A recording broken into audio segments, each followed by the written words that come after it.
Hello नमस्कार, आप सभी का बहुत बहुत स्वागत है हमारे चैनल पर। तो जैसा कि आप लोगों को ज्ञात होगा, आपके अपने चैनल के माध्यम से Hindi, TGT, PGT, net, JRF जैसी आदि एग्जाम की तैयारी कराई जाती है। साथ ही विभिन्न प्रकार की प्रतियोगी परीक्षा के सामान्य हिंदी पाठ की तैयारी कराई जाती है। जो लोग चैनल पर नए हैं, चैनल को सब्सक्राइब जरूर करें, वीडियो अच्छा लगे लाइक शेयर जरूर करें, साथ में बेल आइकन प्रेस करें, जिससे कि मेरा जो भी नया वीडियो आए उसका नोटिफिकेशन सबसे पहले आप तक पहुँचे। तो फ्रेंड्स, आज हम हिंदी के 20 प्रश्नों से हम स्टार्ट करेंगे अपने प्रैक्टिस सेट को। और एक नया प्रैक्टिस सेट लेकर आए हैं, जो इसमें प्रश्नों को कलेक्शन किया गया है। बहुत ही महत्वपूर्ण प्रश्नों को रखा गया है। उम्मीद करते हैं आप सभी के लिए यह प्रैक्टिस सेट बहुत ही महत्वपूर्ण होगा और उपयोगी होगा।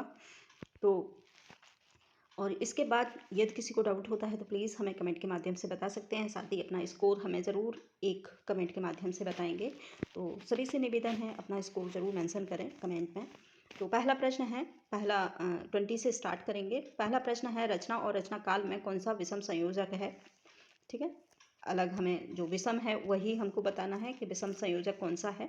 ऑप्शन है, भारत भारती 1910 है, साकेत 1931 है, प्रिय प्रवास 1924 है 14 है, और पंचवटी 1925 है। 4 ऑप्शन है। तो आंसर जो हो जाएगा हमारा फर्स्ट सही हो जाएगा। भारत भारती जो का समय है, रचना काल का समय है, वो है 1912। 1912 में लिखी गई महत्वपूर्ण रचना है मैथिली शरण गुप्त की। ठीक है, मैथिली शरण गुप्त की महत्वपूर्ण रचना है, और ये अंग्रेजों ने इसे जब्त कर लिया था, क्योंकि इसमें ब्रिटिश सरकार के प्रति बहुत कुछ विद्रोही शब्दों का उपयोग किया गया था। तो इसी से रुष्ट होकर उन्होंने इसको जब्त कर लिया था, भारत भारती को। और ठीक है, इसके बाद है साकेत। साकेत भी महत्वपूर्ण रचना है। इसका समय काल है 1931, मैथिली शरण गुप्त की रचना है। प्रिय प्रवास 1914 है, और अयोध्या सिंह उपाध्याय की महत्वपूर्ण महाकाव्य है। ठीक है, इसके बाद है पंचवटी। पंचवटी मैथिली शरण गुप्त की है, और जो महात्मा बुद्ध के जीवन पर आधारित ये महत्वपूर्ण रचना है। मैथिली शरण गुप्त की ये भी रचना है। 3 मैथिली शरण गुप्त की हैं, और एक जो है अयोध्या सिंह उपाध्याय की रचना है। तो आंसर जो हमारा होगा फर्स्ट सही हो जाएगा। इसके बाद नेक्स्ट दूसरा प्रश्न देखेंगे। दूसरा प्रश्न है, अयोध्या सिंह उपाध्याय हरिओद को किस रचना पर मंगल पारितोषिक पुरस्कार दिया गया है। मंगला प्रसाद।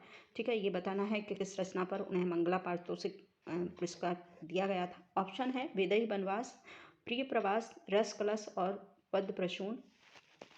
ये 4 ऑप्शन हैं। तो आंसर जो हो जाएगा प्रिय प्रवास हो जाएगा। प्रिय प्रवास पे इन्हें मंगल पारितोषिक पुरस्कार मिला हुआ था। तो आंसर हमारा सेकंड सही हो जाएगा, यानी कि बी। ठीक है, इसके बाद है प्रश्न नंबर 22। कौन सी रचना गौतम बुद्ध के जीवन पर आधारित है। ठीक है, गौतम बुद्ध के जीवन पर आधारित रचना हमें बतानी है। ऑप्शन है, यशोधरा है, प्रिय प्रवास है, जय भारत है, विष्णुप्रिया है। 4 ऑप्शन है। तो आंसर जो हो जाएगा हमारा वो हो जाएगा असही, यशोधरा। यशोधरा में महात्मा गौतम बुद्ध के जीवन पर आधारित है। ठीक है, इसके बाद नेक्स्ट दूसरा प्रश्न है हमारा, भुजंग भूषण भट्टाचार्य। ठीक है, भुजंग भूषण भट्टाचार्य। प्रश्न को थोड़ा सा और बढ़ाएं, जूम करें, थोड़ा सा छोटा लग रहा है मुझे। देखिए बढ़ जाता है तो ठीक है, बढ़ नहीं रहा है लेकिन कोई नहीं।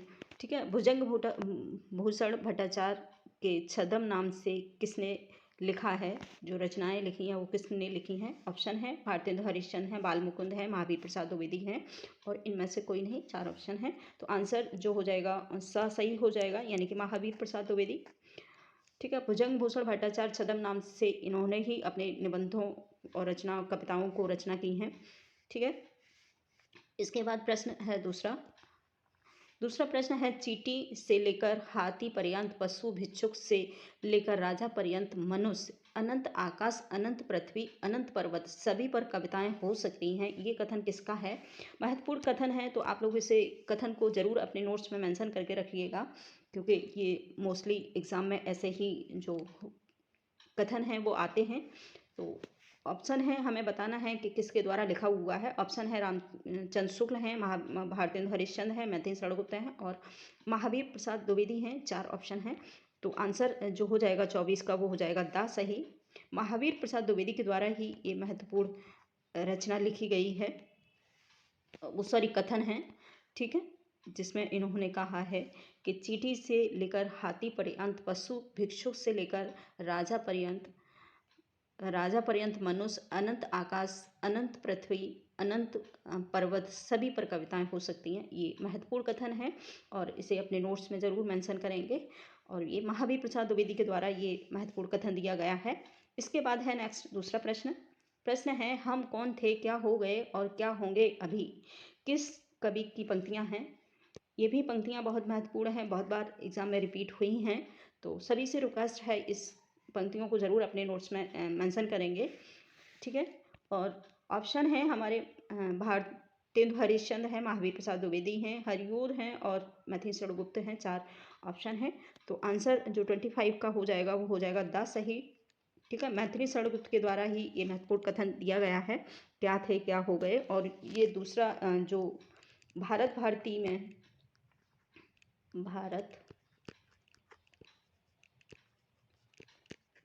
भारती जो इनकी महत्वपूर्ण रचना है, जिसे 1912 में प्रकाशित की हुई थी, 1912 में इसका प्रकाशन हुआ था।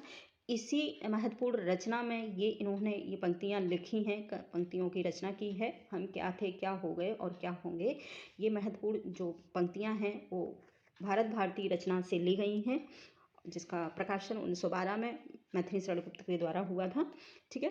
इसके बाद नेक्स्ट दूसरा प्रश्न है हमारा, किसकी कथा वस्तु एक महाकाव्य क्या अच्छे प्रबंध काव्य के लिए अपर्याप्त है। रामचंद्र शुक्ल का ये कथन किस रचना के संदर्भ में है। इन्होंने कहा है कि ये मतलब किसी रचना की कथा वस्तु ही क्या महाकाव्य के लिए पर्याप्त है। तो क्या अच्छे प्रबंध काव्य के लिए भी अपर्याप्त है, ठीक है। तो ये कथन हमको बताना है किसका है। ऑप्शन है प्रिय प्रवास, साकेत और द्वापर, कामायनी, 4 ऑप्शन है। तो आंसर जो हो जाएगा इसका 26 का वो होगा आ सही। प्रिय प्रवास के लिए ही रामचंद्र शुक्ल ने ये ऐसा बोला है कि इसका जो महाकाव्य का जो कथावस्तु है वो प्रबंध काव्य के लिए क्या अपर्याप्त है या पर्याप्त है, ये इन्होंने कहा है। तो आंसर जो हो जाएगा हमारा फर्स्ट सही हो जाएगा। इसके बाद नेक्स्ट दूसरा प्रश्न है 27 और प्रश्न है द्विवेदी युग की किस काव्य कृति की प्रतिक्रिया स्वरूप छायावाद का उदय हुआ है। महत्वपूर्ण कथन है, ऐसे ही महत्वपूर्ण कथन नहीं है, सॉरी, प्रश्न है, महत्वपूर्ण प्रश्न है। ऐसा ही प्रश्न किसी न किसी को रिलेट करके हमसे पूछा जाता है एग्जाम में। तो बताना है कि कौन से द्विवेदी युग की जो प्रवृत्ति है, ठीक है, जिसके आधार पर हम छायावाद का जो झलक है वो हम देख सकते हैं, छायावाद का उदय माना जा सकता है, ऐसा पूछा गया है प्रश्न के माध्यम से। तो ऑप्शन है ब्रज भाषा में काव्य रचना करना, क्योंकि द्विवेदी युग में ब्रज भाषा का प्रयोग हुआ है। दूसरा है इति वृतात्मकता, दूसरा है राष्ट्रीय भावों की अतिरंजना और श्रृंगार भक्ति भावना। ये 4 ऑप्शन हैं और ये विशेषताएं भी हैं द्विवेदी युग की। तो आंसर जो हो जाएगा ब सही हो जाएगा। इति वृतात्मकता के आधार पर ही हम ये कह सकते हैं कि द्विवेदी युग में कहीं ना कहीं छायावाद का उदय होना स्टार्ट हो गया था और इसी के आधार पर, इसी प्रवृत्ति के आधार पर हम छायावाद का उदय दूसरे छायावाद में देख सकते हैं, ठीक है। तो आंसर हमारा बी सही हो जाएगा, इति वृतात्मकता, ठीक है। दूसरा है आंसर हमारा, आंसर है 28, ठीक है, सॉरी, क्वेश्चन है 28। कवियों का मिलान हमें सही वरीयता में करना है, कवियों का वरीयता क्रम में मिलान करना है। ऑप्शन है प्रसाद, पंत, निराला। इसका हम आंसर सही से बता देंगे, बाकी बार बार नहीं बोलेंगे क्योंकि बार बार बोलने से कोई फ़ायदा नहीं होता है। तो आंसर जो हो जाएगा बा सही है इसका, ठीक है। आंसर 28 का जो है वो है बा सही। प्रसाद, निराला और पंत महादेव वर्मा, इस प्रकार से इनका क्रम सही है। अब देख लेते हैं इनका जीवन जो काल है वो किस प्रकार से है। जयशंकर प्रसाद का जन्म है 1898, सॉरी 98 नहीं है, 79 है,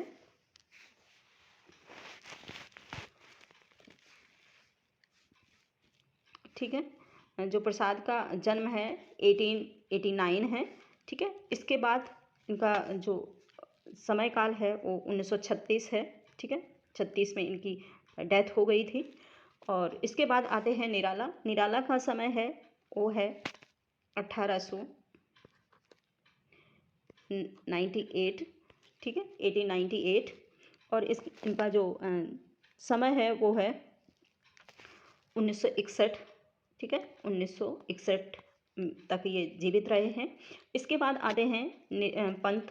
पंत का समय है 1900, ठीक है, आप लोग अपने उससे लिख लेना, मतलब लगा के सही से, ठीक है। और ये 1977 में इनकी डेथ हो गई थी, 1977, ठीक है।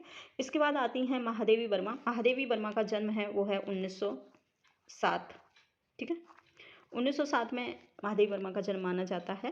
तो इस प्रकार से आप इन कवियों का सही क्रम लगा सकते हैं, ठीक है। तो आंसर हमारा बस सही हो जाएगा। इसके बाद नेक्स्ट दूसरा प्रश्न है, छायावाद को प्रतिबिंबवाद किसने कहा है? महत्वपूर्ण प्रश्न है, इस प्रश्न को आप जरूर स्टार लगा के अपने नोट्स में मेंशन करेंगे सभी लोग, ठीक है। ऑप्शन है रामचंद्र शुक्ल है, नामवर सिंह है, नागेंद्र है और बच्चन सिंह है, 4 आलोचक हैं। तो इनके आधार पर हमें बताना है कि किसने छायावाद को प्रतिबिंबवाद कहा है, यानी कि माना है। और ऑप्शन हमने बता दिए। आंसर हमारा जो होगा आचार्य रामचंद्र शुक्ल। आचार्य रामचंद्र शुक्ल छायावाद को प्रतिबिंबवाद के रूप में भी देखते हैं, ठीक है। तो आंसर हमारा असही हो जाएगा। इसके बाद नेक्स्ट दूसरा प्रश्न है रसिक मंडल के संस्थापक थे। महत्वपूर्ण प्रश्न है, रसिक मंडल के संस्थापक, ठीक है। ऑप्शन है जगन्नाथ दास रत्नाकर है, भारतेंदु है, निराला है और गया प्रसाद शुक्ल सनेई है। तो आंसर इसका 30 का हो जाएगा असही। जगन्नाथ दास रत्नाकर को रसिक मंडल का संस्थापक माना जाता है, क्योंकि इन्होंने रस पर आधारित बहुत सारी रचनाएं लिखी हैं। इसी के आधार पर इन्हें रसिक मंडल का संस्थापक माना जाता है। प्रश्न है 31 और प्रश्न है पंत की रचनाओं का वरीयता क्रम बताइए, यानी कि जो पंत की महत्वपूर्ण रचनाएं हैं उनका सही क्रम क्या है। तो ऑप्शन नहीं बताएंगे, इसका केवल और केवल आंसर बताएंगे। आंसर जो हो जाएगा बा सही होगा, बीड़ा, पल्लव, गुंजन और युगांत, ठीक है। इस प्रकार से इन रचनाओं का सही क्रम है। इसके बाद प्रश्न है हमारा दूसरा प्रश्न है छायावाद की अभिव्यंजना का नूतन विधान किसने कहा है, ठीक है। महत्वपूर्ण प्रश्न है, छायावाद को अभिव्यंजना का नूतन विधान किसने कहा है। ऑप्शन है रामचंद्र शुक्ल हैं, विश्वनाथ त्रिपाठी प्रसाद हैं और मुक्तबोध हैं, नागेंद्र हैं, 4 ऑप्शन हैं। तो आंसर जो हो जाएगा 32 का वो हो जाएगा ब सही। विश्वनाथ प्रसाद इसको अभिव्यंजनावाद मानते हैं, छायावाद को। कहीं ना कहीं अभिव्यंजनावाद की अभिव्यक्ति को विश्वनाथ मानते हैं, ठीक है। और रामचंद्र शुक्ल छायावाद को प्रतिबिंबवाद मानते हैं। ये दोनों ही महत्वपूर्ण प्रश्न हैं, तो आप दोनों स्टार लगा के मेंशन कर लेंगे, ठीक है। इसके बाद नेक्स्ट दूसरा प्रश्न है 33। प्रश्न है योगीन अर्थात यथार्थ की के प्रति सर्वाधिक जागरूक छायावादी कवि हैं, ठीक है। योगीन यथार्थ के प्रति सर्वाधिक जागरूक छायावादी कवि बताने हैं हमको कौन से हैं। ऑप्शन है जयशंकर प्रसाद हैं, सुमित्रानंद पंत हैं, निराला हैं और राम कुमार वर्मा हैं, 4 ऑप्शन हैं। तो 33 का जो आंसर हो जाएगा वो हो जाएगा सा सही, निराला एक महत्वपूर्ण जागरूक कवि माने जाते हैं छायावाद के, ठीक है। इसके बाद नेक्स्ट दूसरा प्रश्न है सुमित्रानंदन पंत को किस रचना पर ज्ञानपीठ पुरस्कार प्राप्त हुआ था। हम सभी लोग जानते होंगे, साधारण सा प्रश्न है।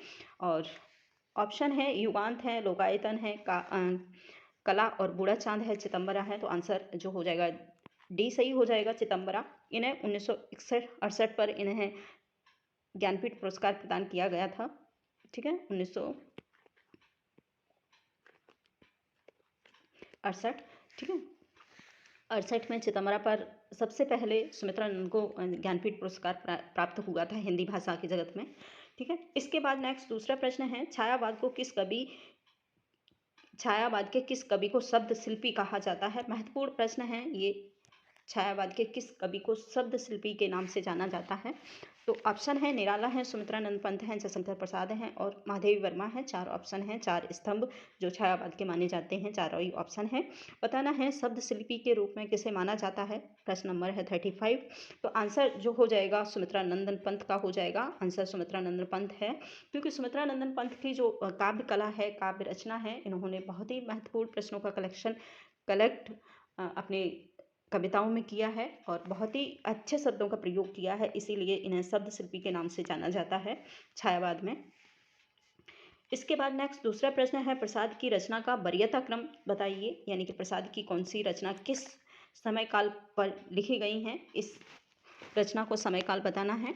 ठीक है, तो आंसर जो सही है, सही क्रम है वो बताना है। ऑप्शन है कामायनी। आंसर हम अकेला बता देते हैं और बाकी नहीं बताएंगे, क्यों बार बार ऑप्शन लेने से कोई फ़ायदा नहीं है। प्रश्न है 36 का। आंसर हो जाएगा दा सही। ठीक है, झरना, आंसू, लहर और कामायनी। और इसका एक ट्रिक भी है, इसे याद करने का हमने अपनी ट्रिक से याद किया था इसको, तो आप भी इस ट्रिक से ज़रूर याद कर सकते हैं। इसका है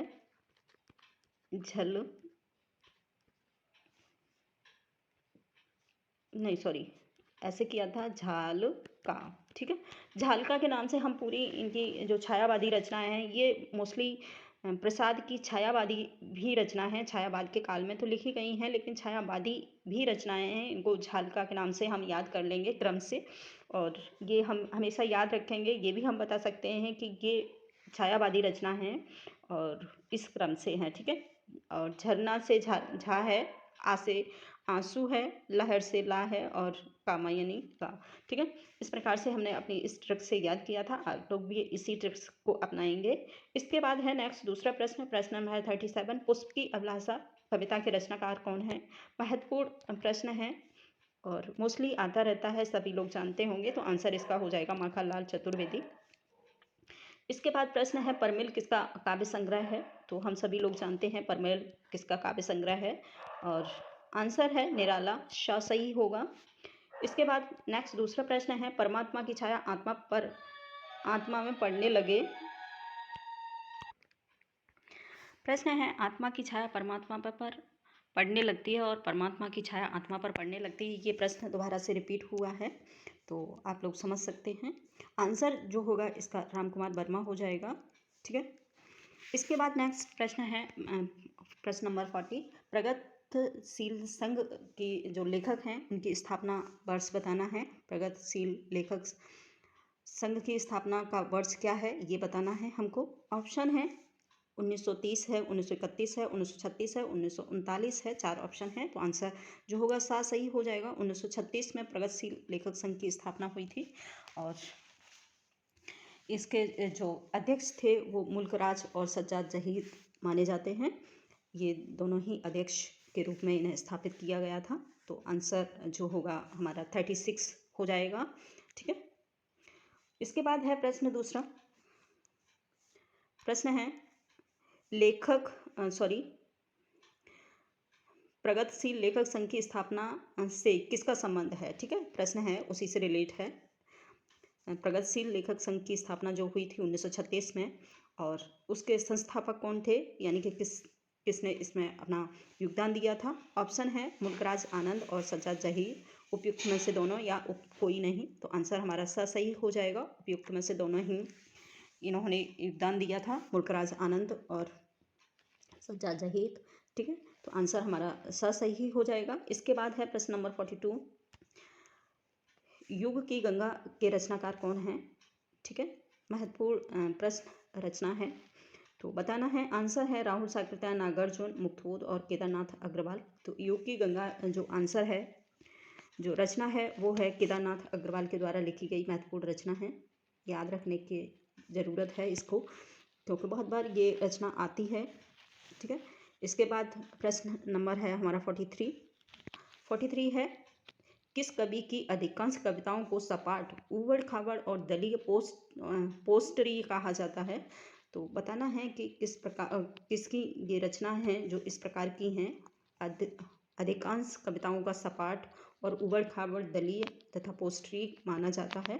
तो ऑप्शन है मुक्तबोध है, नागार्जुन है, केदारनाथ अग्रवाल हैं और निराला हैं। 4 ऑप्शन हैं। तो आंसर जो होगा 43 का बा सही हो जाएगा। नागार्जुन की रचनाओं को ऐसा माना जाता है कि ये थोड़ी सी उबड़-खाबड़ कहीं शब्द कहीं किसी भी रूप में हो सकते हैं इनके। तो आंसर जो हो जाएगा नागार्जुन। इसके बाद है प्रश्न नंबर 44, ठीक है। बुंदेलु नहीं, बालेंदु उपनाम से काव्य रचना आरंभ करने वाले कवि हैं, ठीक है। महत्वपूर्ण प्रश्न है, इसको आप मेंशन कर सकते हैं अपने नोट्स में नेक्स्ट एग्जाम के लिए, ठीक है। तो बताना है बालेंदु के उपनाम से कौन रचना करता था। ऑप्शन है केदारनाथ अग्रवाल हैं, जयशंकर प्रसाद हैं, मैथिली शरण गुप्त हैं, इनमें से कोई नहीं है। तो 44 का जो आंसर हो जाएगा आ सही हो जाएगा। केदारनाथ अग्रवाल जो इन्होंने अपनी स्टार्टिंग में जो रचनाएं की थी वो बालेंदु उपनाम से की थी, ठीक है। तो आंसर हमारा ए सही हो जाएगा। इसके बाद है प्रश्न नंबर 45 सॉरी। प्रश्न नंबर है 45, प्रयोगवाद का आरंभ किससे माना जाता है, ठीक है। प्रयोगवाद का आरंभ जो है किससे माना जाता है। ऑप्शन है तार सप्तक से, नई कविता से, रूपाभ से या फिर नई समीक्षा से। तो आंसर इसका हो जाएगा आ सही। तार सप्तक से ही प्रयोगवाद का जो आरंभ है वो तार सप्तक से माना जाता है, जिसे अगेन ने अपने स्टार्ट किया था, ठीक है। इसके बाद है नेक्स्ट दूसरा प्रश्न है तार सप्तक और प्रकाशन वर्ष में सुमेलित करना है, ठीक है। तार सप्तक और उसके जो प्रकाशन वर्ष हैं उसको सुमेलित करना है। पहला तार सप्तक है 1943 ईस्वी, ठीक है, आगे इसके संपादक रहे हैं। दूसरा है तार सप्तक 1936 ईस्वी, ठीक है, 56 ईस्वी सॉरी 1956 ईस्वी। तीसरा है 1959 ईस्वी। चौथा है 1979 ईस्वी। इस प्रकार से 4 सप्तक के समय काल दिया हुआ है। आंसर हमें बताना है। जो सम्मिलित नहीं है वो है दूसरे का समय काल सही नहीं है, 1956 नहीं है, 1951 है। इसका सही समय 1951 है, यानी कि 1951 में दूसरा अगेय के द्वारा सप्तक प्रकाशित किया गया था। इसका सही समय 1951 है। तो आंसर हमारा हो जाएगा बा सही। इसके बाद नेक्स्ट दूसरा प्रश्न है 47, हमें प्रयोगवादी कहना उतना सार्थक या निरर्थक है जितना हमें कवितावादी कहना है। ये कथन किसका है। महत्वपूर्ण कथन है, आप इसे नोट्स अपने मेंशन में नोट्स कर सकते हैं, ठीक है, अपने नोट्स में मेंशन कर सकते हैं। ऑप्शन है अज्ञे हैं, नरेश मेहता हैं, धर्मवीर भारती हैं या फिर मुक्तबोध हैं। 4 ऑप्शन हैं। तो 47 का जो आंसर है वो है प्रयोगवाद हमें प्रयोगवादी कहना उतना ही सार्थक या निरर्थक है जितना हमें कवितावादी कहना है। तो कहीं ना कहीं प्रयोगवाद का अगर संबंध सबसे ज़्यादा जो होता है वो अज्ञेय से माना गया है। तो आंसर जो है अज्ञेय है, ठीक है। इसके बाद नेक्स्ट दूसरा प्रश्न है फंटेसी का प्रयोग किस रचना में प्रमुखता से हुआ है। बहुत ही महत्वपूर्ण प्रश्न है। फंटेसी बहुत बार आता है एग्जाम में, तो बताना है किस रचनाओं में इसका प्रयोग हुआ है। ऑप्शन है अंधेरे में, ब्रह्म राक्षस, उपयुक्त में से दोनों या इनमें से कोई भी नहीं। तो आंसर जो हो जाएगा सा सही हो जाएगा। उपयुक्त में से दोनों जो रचनाएं हैं अंधेरे में और ब्रह्म राक्षस, दोनों ही रचनाओं में फंटेसी का प्रयोग हुआ है। और तो आंसर हमारा सही हो जाएगा। इसके बाद है प्रश्न नंबर 49, नई कविता की कौन सी प्रवृत्ति नहीं है। महत्वपूर्ण प्रश्न है, नई कविता की प्रवृत्ति बतानी है कि कौन सी नहीं है इसमें, ठीक है। तो आंसर जो होगा ऑप्शन है जीवन के प्रति आस्था, लघु मानव की प्रतिष्ठा, सामाजिक बोध का प्रभाव और बौद्धिक यथार्थवादी दृष्टिकोण। महत्वपूर्ण ये जो प्रवृत्तियां हैं नई कविता की। तो आंसर जो हो जाएगा सा सही हो जाएगा। सामाजिक बोध का प्रभाव इस नई कविता की प्रवृत्ति नहीं मानी जाती है, क्योंकि ये सारी चीज़ें एकदम लोग इस जब नई कविता का आरंभ हो रहा था तो ये इन सारी चीज़ों से जो लोग थे वो हटते जा रहे थे। और लघु मानव की प्रतिष्ठा इसका महत्वपूर्ण, बौद्धिक यथार्थवाद इसकी महत्वपूर्ण प्रवृत्ति रही है। तो आंसर जो होगा हमारा सा सही हो जाएगा। सामाजिक बौद्ध का जो प्रभाव था वो थोड़ा कम हो गया था, ठीक है। बाकी ये सारी प्रवृत्तियां नई कविता की हैं, तो आप इसे नोट्स मेंशन कर सकते हैं, नोट कर सकते हैं। इसके बाद आज का लास्ट प्रश्न है अज्ञे को किस रचना पर ज्ञानपीठ पुरस्कार प्राप्त हुआ था। महत्वपूर्ण प्रश्न है। अज्ञे को जो ज्ञानपीठ पुरस्कार मिला है वो किस रचना पर मिला है। ऑप्शन है कितनी नावों में कितनी बार, और महावृक्ष के नीचे, सागर मुद्रा, आंगन के पार द्वार। 4 ऑप्शन हैं। और प्रश्न का जो आंसर है वो है आ सही। कितनी नामों में कितनी बार पर इन्हें ज्ञानपीठ पुरस्कार मिला था। तो फ्रेंड्स आज के लिए इतना ही। नेक्स्ट दूसरा प्रैक्टिस सेट हम नेक्स्ट लेकर आएंगे। तो थैंक यू।